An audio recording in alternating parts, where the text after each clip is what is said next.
इस वीडियो में आपको बताने वाला हूँ कि परसेंटेज कुछ ऐसे क्वेश्चन जो कई बार कॉम्पिटिटिव एग्जाम में रिपीट भी हुए हैं और यहाँ तक कि बोर्ड एग्जाम में तो कई बार आ भी चुके हैं। और इसी तरह के क्वेश्चन जो होते हैं यानी कि बोर्ड एग्जाम में कई बार आते हैं जिसे बच्चे कर नहीं पाते। तो इस तरह के सवालों को किस तरह सोल्व करना है, किन बातों का ध्यान रखना है और यहाँ तक कि उसे किस तरह कॉन्सेप्ट को समझना है या फिर इस प्रश्न के कॉन्सेप्ट में क्या है या फिर प्रश्न कहना क्या चाहता है, उनकी इन बातों का ध्यान रखना है नहीं रखना है, सब कुछ समझेंगे इस वीडियो में। चलिए शुरू करते हैं, स्टार्ट। तो है गाइस, मैं हूं प्रकाश नागल और फिर से लेकर आया हूं आपके लिए परसेंटेज का एक और क्वेश्चन। यानी कि ये जो क्वेश्चन आप देख रहे हैं वो काफ़ी बार एसएससी और इंजीनियरिंग और क्लर्क वगैरह एग्जाम में आ चुका है। वैसे तो है तो ये 10th बोर्ड के क्लास का ही। तो देखते हैं इसे सोल्व कैसे करते हैं। यानी कि 10th स्टैंडर्ड का ये क्वेश्चन है। यानी कि इस क्वेश्चन बोल रहा है कि यदि किसी संख्या में से 60 घटा दिए जाएँ तो वह संख्या स्वयं की 85% हो जाती है। वैसे तो कई बार बच्चे इस क्वेश्चन को पढ़ने से छोड़ देते हैं क्योंकि परसेंटेज का क्वेश्चन नहीं है होता है, तो इसे सॉल्व करना काफ़ी ज़्यादा दिक्कत भरा लगता है उन्हें। वैसे देखिए, सॉल्व करने का जैसे काफ़ी ज़्यादा आसान ट्रिक है, तो ऐसे बस प्रश्न में ही इसका जवाब हो जाता है। जैसे कि यदि किसी संख्या में से 60 घटा दिए जाएं, यानी कि यदि किसी संख्या में से, माना कि अगर कोई संख्या है, कंफर्म नहीं है कौन सी संख्या है, तो मान लीजिए कि वो संख्या x होगी, ठीक है। यदि किसी संख्या में से 60 घटा दिए जाएँ तो वह संख्या स्वयं की 85% हो जाती है, ठीक है। यानी कि ये आपका सवाल है। तो मैं मान लेता हूँ कि वो संख्या x है, यानी कि x में अगर मैं 60 माइनस कर दूँ तो वह संख्या स्वयं की 85% हो जाती है, यानी कि वह संख्या x थी, ठीक है।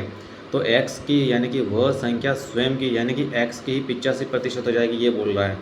तो कई बार गलती करते हैं कि यानी कि वो स्वयं की बोल रहा है तो यानी 85% तो लिख देते हैं लेकिन x नहीं लिख पाते हैं, और यही क्वेश्चन सारा गड़बड़ हो जाता है।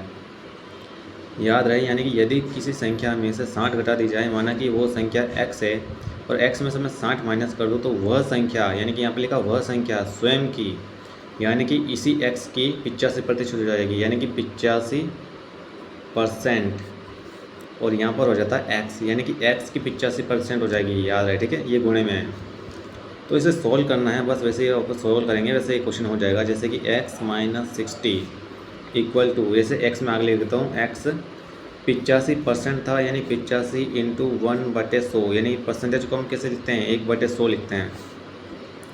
वैसे ही x minus 60 equal to 85x/100, इसे हम इस टर्म में भी लिख सकते हैं।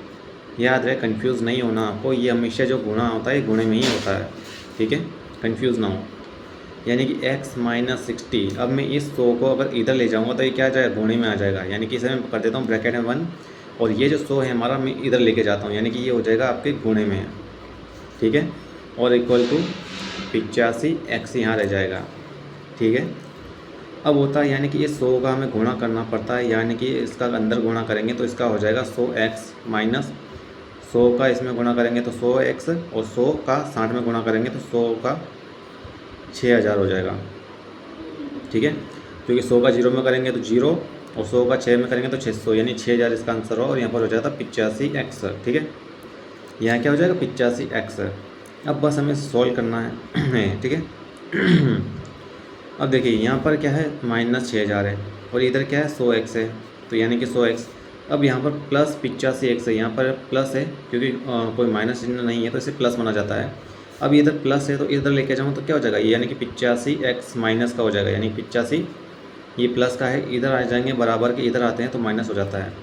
और अब देखिए यानी कि 6000 ये माइनस 6000 है, यदि माइनस 6000 को हम उस साइड ले जाएंगे बराबर के, माइनस 6000 को हम बराबर के उधर ले जाते हैं तो ये इसका चिन्ह बदल जाता है, याद रहे, ये 6000 प्लस का हो जाएगा। याद रहे, बेसिक कॉन्सेप्ट होता है, जब माइनस को बराबर के उधर ले जाए तो प्लस हो जाता है, और यदि प्लस को बराबर के इधर या फिर उधर लेकर जाए तो ये माइनस में हो जाता है। यानी कोई भी संख्या अगर बराबर के इधर से उधर लेके जाए तो वो माइनस और प्लस में उसके साइन चेंज हो जाते हैं, ठीक है। अब 100x में से 85x माइनस किए जाए तो इसका आंसर आता है 15x बराबर 6000, ठीक है। और x को हम इधर लेके जाते हैं और 6000/15, ठीक है। अब इस समय से सिर्फ सोल्व करना है ताकि आप आंसर क्या हो जाएगा। अब देखिए यानी कि 15 एकम 15, 15 दूनी 30, 15 तीन 45 और 15 चौके 60, यानी कि 15 चौके 60 और 2 को 0 2 0, तो x का आपका क्या हो गया आंसर 400। तो यानी कि ये आपका हो गया आंसर 400। और ये क्वेश्चन जो आता है यानी कि एसएससी और एडवांस एग्ज़ाम्स जो होते हैं उनमें कम से कम 2 नंबर का आता है, तो जिससे काफ़ी बच्चे छोड़ देते हैं। ऐसे है ही 10th स्टैंडर्ड का ही क्वेश्चन। तो कैसा लगा ये क्वेश्चन, कमेंट में लाइक और सब्सक्राइब जरूर कर दीजिएगा। तो मिलते हैं अगली वीडियो में, धन्यवाद।